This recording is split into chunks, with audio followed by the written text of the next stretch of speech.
And we are having another amazing guest today on Rima Talk Live, Friday morning. Special guest, an amazing friend. I had the privilege to meet him a couple years ago in KW Family Reunion, and we became good friends. He's been a good mentor.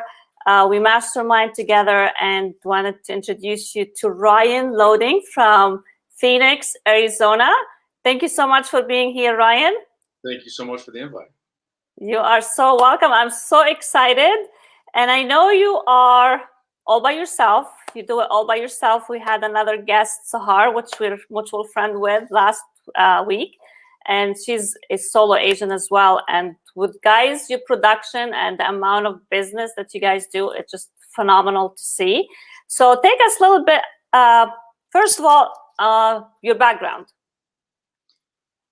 So I was born and raised in the Phoenix area. My original career path was I followed my dad's footsteps of being a fireman, and we ended up having twins in 2012. So before that happened, I got licensed to kind of help actually just replace my wife's income. And it took off from there. I started working with a lot of investors, really delved into a passion. And after, what was it, 6 years, ended up leaving the fire department after a 12 and a half career there before my pension, and it has just exploded and continued to boom from there. Nice. So you've been in the business for how many years? Since 2012, so 9 years now. 9 years. And you've been a solo agent for the whole time, or were you on a team before? First half I was on a team with a KW agent, and then finally left that and pretty much been solo, got admin support, TC support, but I write all my own contracts, and it's just a grind, but I love it. And I understand last year you were 1 transaction shy from 60 transactions, which is phenomenal. And I know this year you are crushing it as well. How do you do it being by yourself with no help? You don't have a buyer's agent, do you? No, we've got an admin that'll occasionally show, but I don't use really a showing assistant model. I don't have a buyer's agent. I do all my own listings. Buyers carry a very heavy load. And this year it's become a little more challenging, but we've come up with some non-traditional ways that have really helped us to get in and still get buyers under contract, but not have them having so much buyer fatigue and the burnout that involves with seeing 50 homes. And speaking of buyers fatigue, especially this year, more so than last year, I mean, agents are exhausted, buyers are exhausted, getting discouraged with multiple offer situation that we're seeing. So how are you going around it, and how are you getting your offers accepted and having the time by yourself to do all that and managing your listings as well? Okay, so on the buy side, when January hit this year, and I've kind of shared with a few top agents in our office, and I'm going to share it here now. One of the big things that we've been doing with COVID continuing is most agents are kind of putting on a video link along with the photos. So I tell my clients, we're really not going to go in and see homes until we're under contract. And it's a very non-traditional approach, but it's really helped because I can write 20 contracts before we get a buyer under contract a lot easier than showing them 50 homes.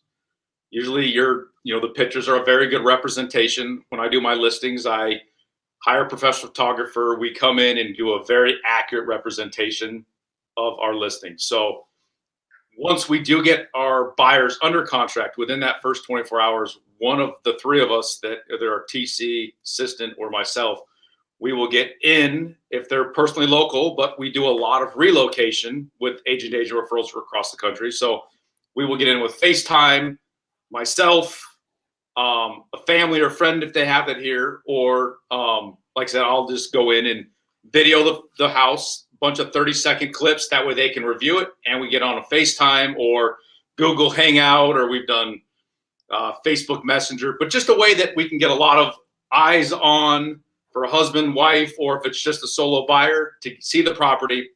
And luckily this year, because we do have amazing listing agents all across Phoenix, we haven't had anyone cancel once they've come in to see the property. I think some of it just has to do with how hard it is just even to get homes. I mean, we've got our 30 and 40% down payment buyers that I'm writing 9 to 10 contracts just to get them under contract. I'm usually a 1 to 3 offer like in 2020, I was usually a 1 to 3 for a conventional and cash buyer to get them accepted. So it's definitely been a fatigue challenge. I think we wrote 100 offers to get 6 buyers under contract for April. Wow. Wow. That's crazy. And speaking of your way of doing it and writing contracts prior to them seeing it or virtually seeing it first, are you writing your contracts based on subject to interior inspection, or you're just writing contracts as you've seen it? And how's that working with you in your area? It really depends on the city. So some of our Scottsdale buyers are East Valley, which is kind of your Gilbert, where I live, Chandler. A lot of those are going on your 35 or 350 to 450 houses are going 50 to 60,000 over. So we've got appraisal gaps, usually a high number or full appraisal waiver. The other thing we're doing is we're shortening the inspection period to 3 to 5 days. Some of them we're just doing a 3-day inspection, but we're telling them as is, informational inspection only. So it really depends on the conversation I've had with the buyer, how many offers we've written, where they feel comfortable with, and their financial position. So someone that may have a $50,000 appraisal gap has the ability to also, if it's the right house in the right neighborhood, to also say, you know what, as long as there's no foundation issues, we're good with the house. We can fix anything over time. We've had other buyers, though, that are wanting that inspection period and, acting as it's a traditional sale, but we are writing 18 to 22 offers. I hate to say that for some of our FHA and VA buyers.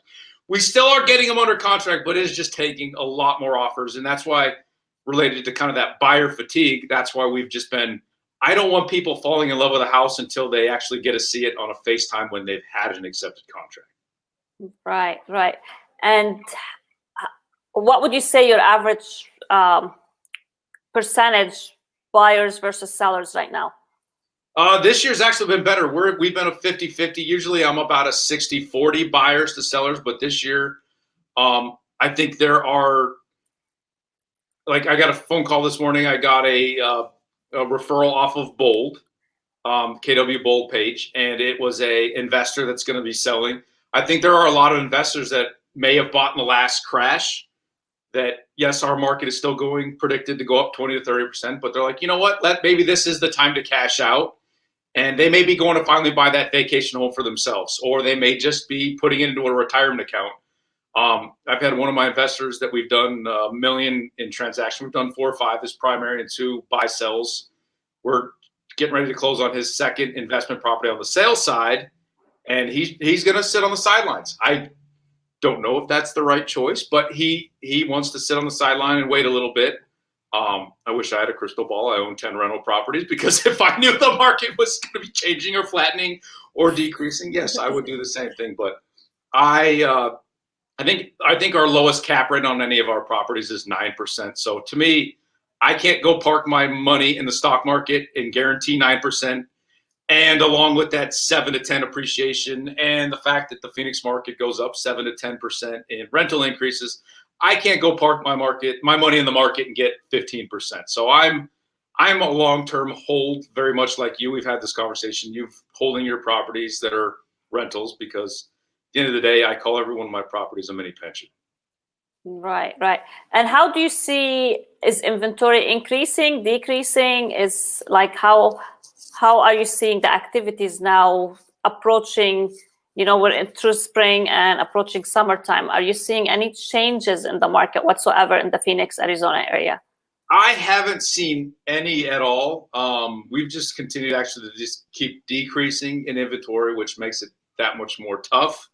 Again, I think that's why we've just I think at one point I was looking at some stats, and it was that we are 2 weeks of inventory. I mean, we have just under 5 million people in the Phoenix area, and there's 3,000 active single family homes priced from, 50,000 up to, I think the highest I saw was 24 million up either in Paradise Valley or in Silverleaf. So it's not like it's 3,000 single family homes under 500,000. It's 1,200 under 500,000. And what's your average price point? So last year we were at 369. This year we're going to be right around 400. But to me, we've had some real low ones drag us down, but that doesn't matter to me because at the end of the day, I've helped a lady that's building money for a foundation for her daughter buy a couple $12,000 lots down in Eloy, about 45 to 50 minutes south. And we've helped people, right under that $1 million range. To me, it's all about service level, just like you. It's all about service level. And you never know who that person knows. And if you treat everyone like they're $1 million buyer and that $1 million customer, then the business will pour back. And a lot of our business has always been based on referrals. 100%. That's why I always say, come from place of contribution. The money will follow. Take care of people. Take care of people. In my market, like the last couple of weeks, we're seeing. I mean, it's not like we're still in a crisis. We're still in a housing crisis, low inventory, and multiple offers, just like your area. But the conversation with sellers, I feel, have changed. And the sellers that they've been kind of like sitting on the fence, kind of now they're more open to the idea to list. We have investors that they're looking at the market, looking how much it appreciated, and looking what everything that happened through COVID, and they feel that's maybe it's the right time to kind of sell right now. Like I have 3 appointments today. All of them are investors. Like either the property is getting vacant right now or rehabbing it. So we're kind of like seeing changes. I feel like we're going to be super, super, super busy this summer with lots of activities that's happening.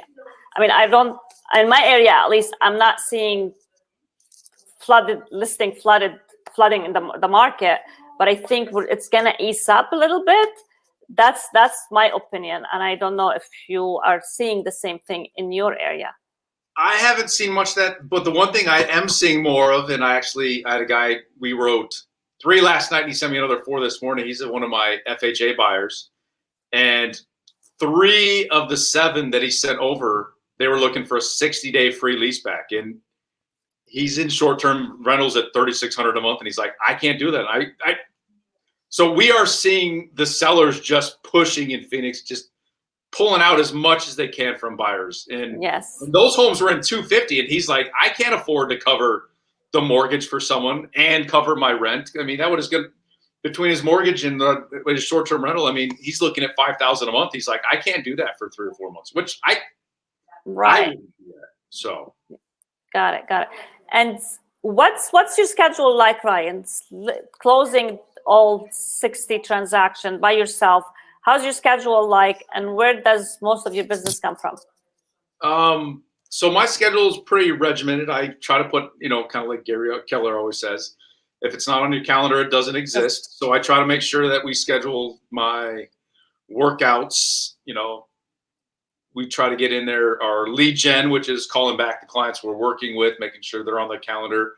The CRM system I use is called Brivity. It's just very similar like a Boomtown, but it's owned by the top agent within Keller Williams. It's just a very good platform where I've been able to stay in touch with our sphere. I also then can send it as we get our new leads in, have them register. That way I make sure all that their information is correct. It's not me putting it in, but I send them the link to make sure that it's incorrectly, because I don't think I've ever put in my information incorrectly unless it's something I'm not trying to get properly registered in. But, some of that kind of stuff helps. And then just making sure that stuff is not too movable on the calendar. There's certain things that we have to do, and then there's certain things that can't do. So the biggest thing for me is just making sure that I try to follow my calendar as much as possible. Okay. And what does your business mostly come from? I know you're huge on referrals as well. So agent-to-agent referrals is 60 to 65% of that.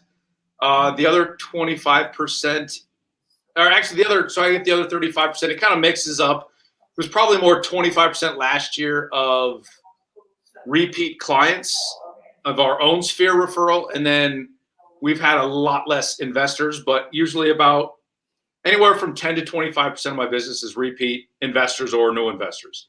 We've had a tough time finding property for our investors the last year.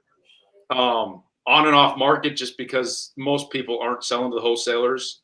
But I did have one of those recently that I blasted out to a lot of my investors. I had 12 or 15 doctors, but it had to be a cash purchase. None of them actually could pull the trigger. I took it down myself, and it was an absolute home run. So like I always tell my investors, I do not take all the cream off the crop. I tried to push that one out, and everyone balked at it. And we walked away with a giant profit in 13 days. So that's awesome. So you, like, that's what I say, like, if you don't believe in something, you should not be doing it. And me and you, we are investors. We invest. We have rental properties. I would buy a property right now. I mean, if it's the right one, I have no problem. Even if we are at the hype of the market, I'll still buy left and right. And same thing with you, picking up that property. Congratulations on that. So this is like what we're lacking, as I believe, kind of educating the consumer. It's like, no matter what market we're in, there is opportunities out there for everyone. And now with California, rental market is crazy. Like, you're paying $2,000, $3,000, $4,000 for rentals versus purchasing your own property and getting that tax deduction at the end of the year and having that leverage to be in your own home, the American dream. That's what we're like. We're not probably relaying the message to the consumer, because it is great, still a great time to buy with the low interest rate, even if the market is hot. So how do you pick up your investment properties? Like, are they on the MLS? Are they through? So I get it. It's kind of a combination. The last, and I'll do that example of that duplex I picked up. So I am not the best with email, and I was sitting in front of my computer. It came across. I looked at the rental rates. It was an 8.4 cap. I called up the wholesale guy, who's also a licensed agent, and they had bought it off market through another agent. They had a $24,000 assignment fee on it. I paid that. I called them up and I said, come pick up a check. I put $5,000 non-refundable of my own money down, and then I blasted the property out. It had to be a cash close within 2 weeks. I blasted out to, I think it was 22 total investors, but 15 were that doctor group. And everyone's like, I don't see the value. There's no comps. The closest comp was in a less desirable neighborhood than this one for duplexes, and they were at 275 and 285. This one was at 215, and we did a $10,000 assignment fee up to any one of the investors that wanted to buy it at 225. Everybody passed. I took it down. I looked at what a lot of investors, especially a lot of California investors that are buying properties in that 5.5% to 6% cap rate, because that's better than what they're getting in California. I put it back on the market at 325. We took a hard money cash investor, and in 13 days, what did we net? 82,000? And I blasted out to a bunch of investors that all passed on it. Wow. See, we see opportunity. Yeah. Again, it was an opportunity. I put my money where my mouth was, putting hard money up. Everyone passed.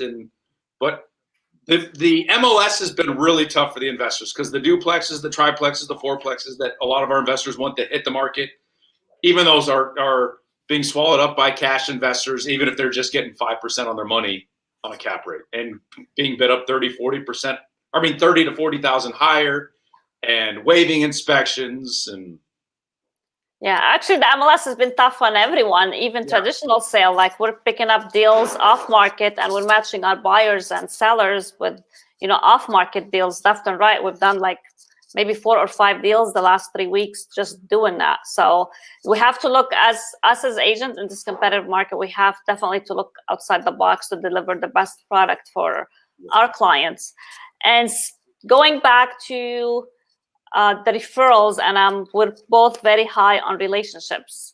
yes. So it's just like networking and building a strong, deep relationships with everyone we meet, to kind of get that trust for them referring them business. So how do you do that in your end of the the biggest thing is I've always been a large attender of the nationwide conferences of the company I work for, masterminding, maintaining relationships. And a lot of times when I get on the phone and talk to agents that have been referral partners, or even when I'm first getting that first introduction, the biggest thing I talk about is the one thing I did take away from the fire department was that high level of customer service. So like in the fire department, we were at 98.3% customer service. So we had an internal customer service and an external customer service in the fire department. And our external, in my opinion, is the clients that we still serve today that buy, sell, and invest with us. The internal are the agents within our office, you, our referral partners, the people that we maintain relationships with. Just like on a fire truck, I was next to men and women that I had to trust my life with. So I've brought that over, and I maintain both sides of the relationship. We'll send out, even Christmas cards. Last year it was a Starbucks gift card with $5. We sent out around 300 of those. Oops, I got mine. Yeah. And again, it just said, thank you for being a star in our business, because again, we appreciate everyone that's been involved with us with our growth throughout the years. And to us, you always want to remember everybody. So whether it's our house anniversary cards, whether it's our, some of our touches to our clients, a big one that we're starting to get into more and more is Liz Johnson up in Tacoma has something called Perk Your Sphere. And they just do like a monthly giveaway of 5 items, and it's kind of first come, first serve, but it's a way where she said, you can really dwell back into that sphere of people that you refer that have bought and sold with you, and you want to continue to do business with. And people have choice in this industry, so we want to just be top of mind. And again, coming from contribution all the time, and let them know that we're here for them, whether it's conversation or whether it is truly a buy, sell, or invest period in their life. And how did you keep that relationship through COVID? I know COVID, we couldn't do mastermind, we couldn't get out and see each other physically. How did you keep that relationship? We've been through this for the last, 14, 15 months now? I'm blessed to be in a state where we've been lower numbers with COVID, and I think our state's up to 26% vaccinated now. So I think we're going to return this summer to doing our in-person client events. Again, that'll be a personal choice of our clients if they want to attend or not. But same thing. We did some drop buys. We did some pop buys. Instead of our pie giveaway this year, we actually, and again, it was a huge time contribution, but I think it was like we drove around, dropped off loaves of bread that were pre-packaged, bagged. And then it was just, instead of pies this year, that's what we did, was we did loaves of bread for people on either Thanksgiving morning or that weekend to do. Again, it's just that small little stuff that people want to know. In March we did scratch your tickets, and then a lot of people would just retag us. Hey, we've got the best realtors. Look at what they did. They sent out cards. And then it's the same thing of just lucky to be in business with you. It's just small little stuff like that that is just continuing to touch and tell our people that we love and appreciate them. Goes both ways. The one I am thinking about introducing, and I just learned this from Ben Kinney, it's called Homebot. I think it's $50 a year, but it is a great engagement for anyone that's bought or that is purchased with you, for them you partner with a lender and shows them what their equity in their property is, what they could do with that equity. They could go buy a rental property. They could buy a next home. They could refi if their rate's not there. But again, it's just another huge engagement tool for $50, I think, annually. It's or maybe it was $50 monthly, but it was a very, very cheap way. We use it. Okay. Yeah, I think we're going to implement that very soon. But it's a great way, because like you and I, I try to talk to every listing appointment and keeping their property and not selling, because again, I believe in wealth building through real estate. I don't think there's a better way to build wealth in this country. So again, coming from contribution, I go in and tell everyone, have you thought about just keeping this property and not selling with me? And then we can go buy more of these in the future.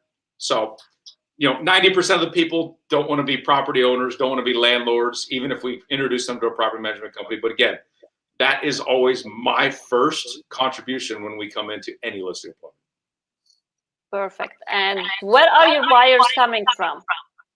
A lot of, so outside of our personal sphere, it's that agent to agent referral. It's building those relationships. I get probably at least one a month where so-and-so will call me from a market and say, hey, you helped Jan with one of their buyers or sellers, and I needed someone in the Phoenix area, the Scottsdale area, the Gilbert area. So it feels really good when, our name is repeated within market centers all across the country when someone's looking for, whether it's a team leader, whether it's an agent, but to know that is just continually repeated. It is very heartfelt and warming to get that phone call from people. That's awesome. And what about in general, as far as other states? Where do you see your buyers coming from?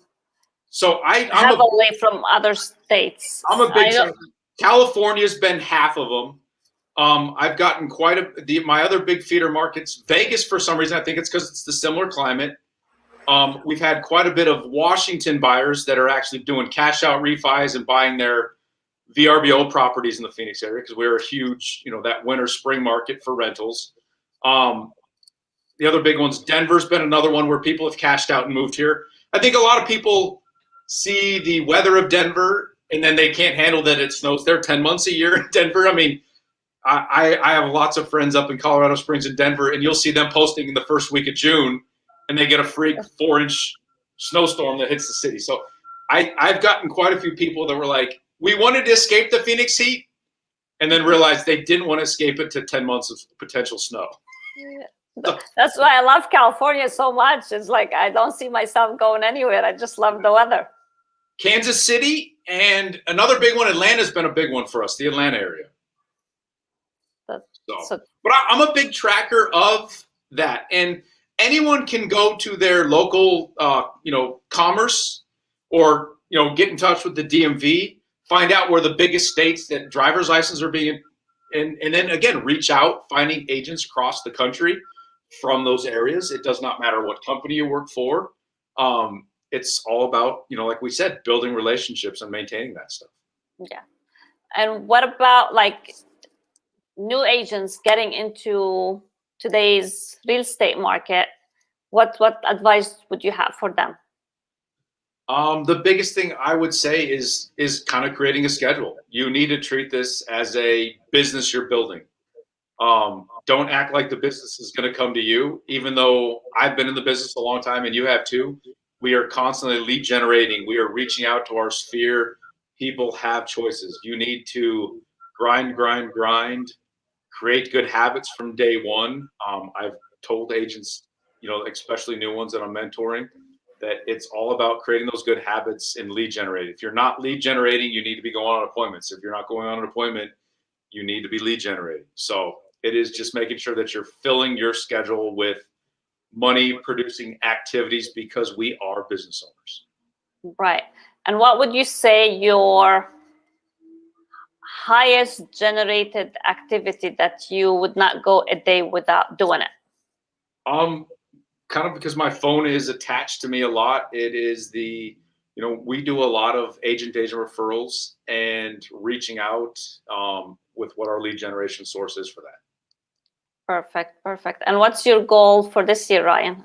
I know you did 59 last year. 75 at 30 million is what the goal is for this year. And are you on track? We are on track. So we are when today closes, we'll be at 26. I should have been at 28. Two of mine are pushing to May.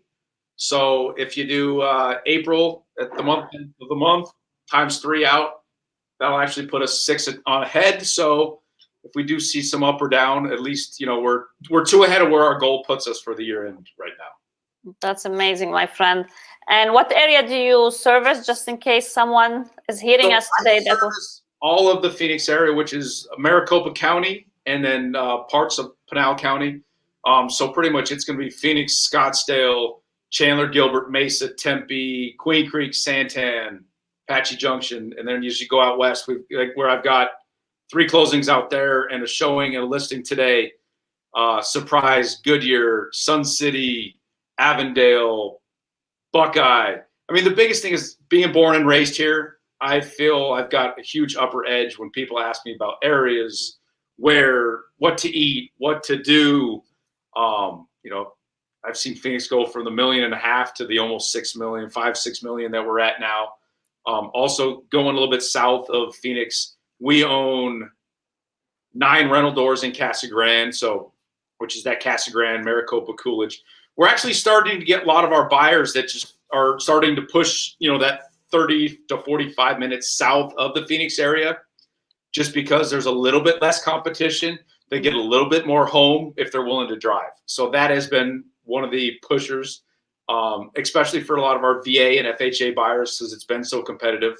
And like I tell people, even if you get in a home now and it's not your forever home, at least you can help ride that appreciation wave. If we do flatten, sell at that point, you'll have equity. And even if you are an FHA or VA buyer, then you'll be able to move equity, or maybe your credit position improves and you become a 10% down conventional. But if you are paying a landlord's mortgage, it's just that much more of a struggle. Like with our rental properties, because we have 17 rental doors, we actually will let any of our tenants break their lease with us for free if they buy their homes back through us. Again, because we believe heavily in home ownership and first-time home buyers. That's awesome. That's anything else you'd like to share with us today, Ryan? Not a whole bunch. I've been watching your business. You've been doing amazing. Your fitness goals have been huge lately. We have to kind of weigh out everything. Do you have a life? I do have a life. What do you do for fun? I like to travel.